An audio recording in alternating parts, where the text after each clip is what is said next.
Salut chers auditeurs, salut chères auditrices, bienvenue dans Sans Algo, le podcast qui vous en recommande d'autres. Je suis Mathilde Mélin, journaliste pour Slate.fr, quelque peu déprimée par l'actualité politique. Alors pour éviter de me sentir complètement démunie, j'ai décidé d'écouter le plus possible d'émissions de radio et de podcasts qui expliquent la montée du vote d'extrême droite et qui donnent la parole à des électeurs et électrices du Rassemblement national pour comprendre ce qui se joue dans ce vote qui a séduit plus de 9 millions de Français, 11 si on compte les bulletins, les Républicains alliés au RN. J'ai donc décidé de vous recommander quelques podcasts qui éclairent la montée en puissance du vote d'extrême droite en France, ses causes et les conséquences qu'il a déjà sur notre société. Même si le sujet vous affecte a priori, je vous conseille de faire l'effort d'écouter ces témoignages et ces éclairages ô combien importants à regarder en face. C'est parti. Pour commencer, l'émission de France Culture Les Pieds sur Terre a diffusé ou rediffusé plusieurs documentaires sur l'extrême droite récemment. Côté rediff, j'ai été happée par l'épisode Le Paysan, l'étranger et le RN et par le long témoignage de David, un agriculteur de Charente-Maritime qui a toujours voté à droite ou à l'extrême droite puisqu'en 2022, il avait voté pour Nicolas Dupont-Aignan. Au micro de la reporter Olivia Muller, il raconte sa difficulté à trouver de la main-d'œuvre en France pour l'aider dans sa ferme, puis sa rencontre avec Atman, un ouvrier agricole marocain dont il s'est d'abord méfié à cause de préjugés racistes avant de se lier d'amitié avec lui. Et à la fin du documentaire, David explique ce que cette rencontre a changé pour lui. Maintenant, on a trouvé notre équilibre entre Atman et moi. Et ça me donne envie de le défendre parce que je sais il mérite que je le défende. Et on se connaît par cœur, donc je ne souhaite pas introduire quelqu'un d'autre. Et je vais tout faire pour avoir Atman en CDI, oui. Et politiquement, je n'ai pas changé d'opinion pour autant. Je suis tout le temps de droite. droite, oui. Pas extrême droite, mais droite. Nicolas Dupont-Aignan, aux dernières élections, a rejoint Marine Le Pen. Et ça, du coup, au deuxième tour, vous avez voté Marine Le Pen aussi ou... Non, je n'ai pas voté, je me suis abstenu. J'ai voté blanc. Peut-être parce que j'ai eu Atman aussi qui m'a...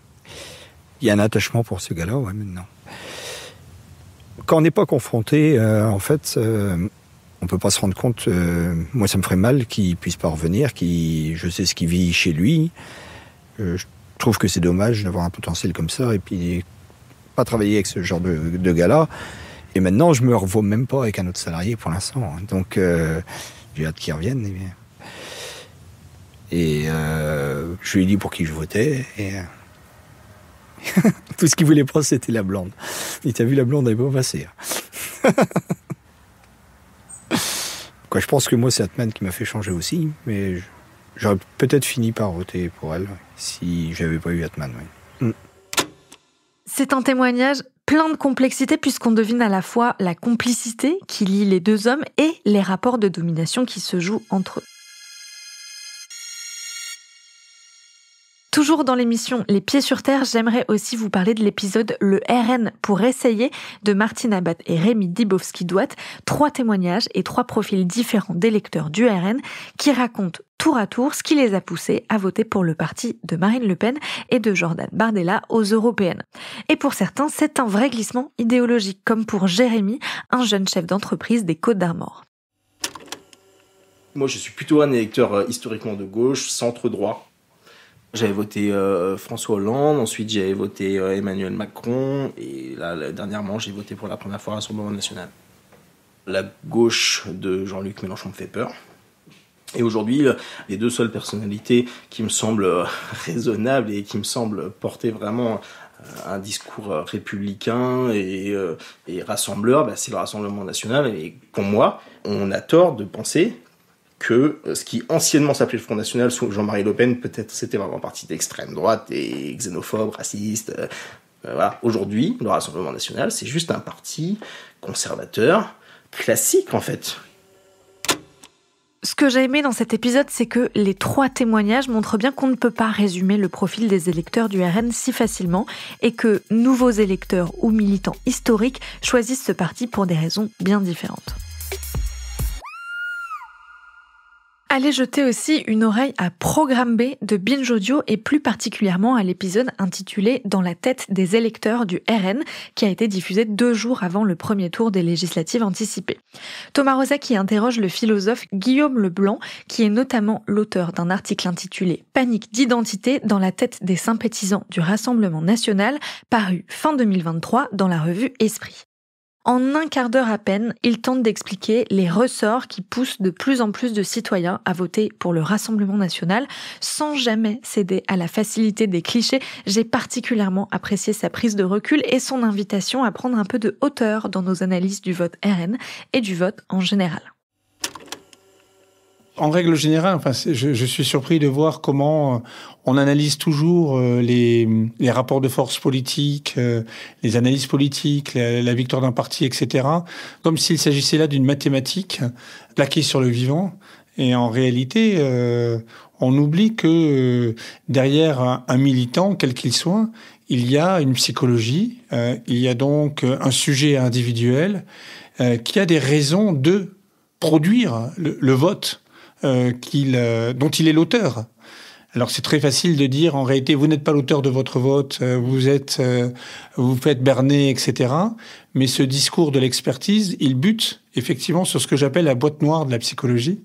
Et je crois que l'analyse politique gagnerait à s'intéresser à cette boîte noire, c'est-à-dire au fond tout simplement aux raisons non pas supposées mais réelles pour lesquelles des personnes disent voter pour un parti.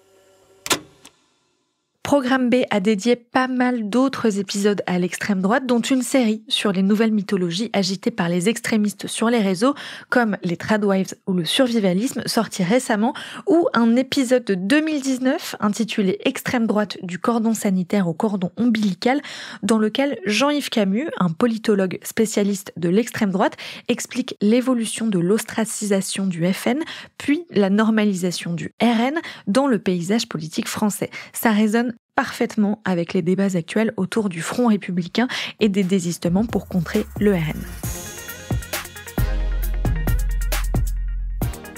Le podcast Sur le fil de l'AFP dédie un épisode à l'électorat du Rassemblement national. Au micro de la journaliste Emmanuelle Bayon, les chercheurs Luc Rouban et Maëva Durand expliquent l'élargissement du bassin d'électeurs du RN des classes les plus populaires à la classe moyenne pour former un électorat hétérogène.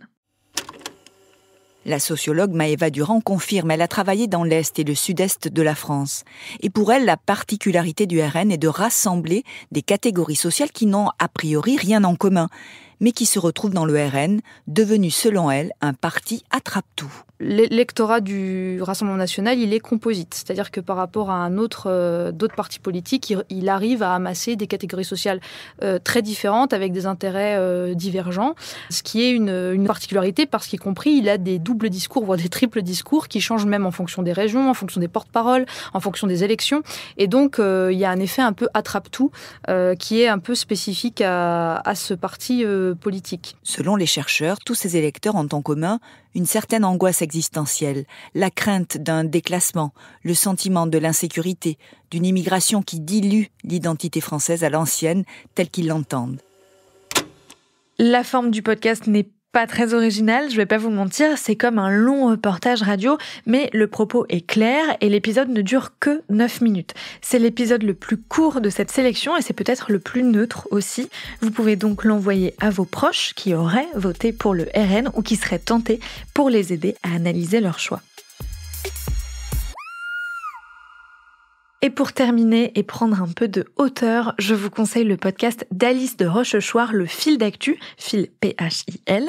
2 fois par semaine, cette docteure en philosophie éclaire un fait d'actualité avec la pensée d'un ou de plusieurs philosophes, dans des épisodes d'un petit quart d'heure toujours très bien ficelés. Récemment, elle a fait plusieurs épisodes autour du vote et des grandes thématiques qui servent de levier dans le débat politique et j'ai particulièrement aimé l'épisode qui s'appelle « Législative, une philosophie de l'identité » dans lequel elle explore les différentes visions de cette notion entre identité ouverte où plusieurs cultures ou caractéristiques individuelles peuvent cohabiter et identité fermée où l'autre doit s'assimiler pour rentrer dans les cases d'une certaine idée de l'identité commune. Alice de Rochechouart s'appuie sur les travaux de l'anthropologue Régis Méran pour en parler. Comment expliquer la prédominance de l'identité fermée aujourd'hui ?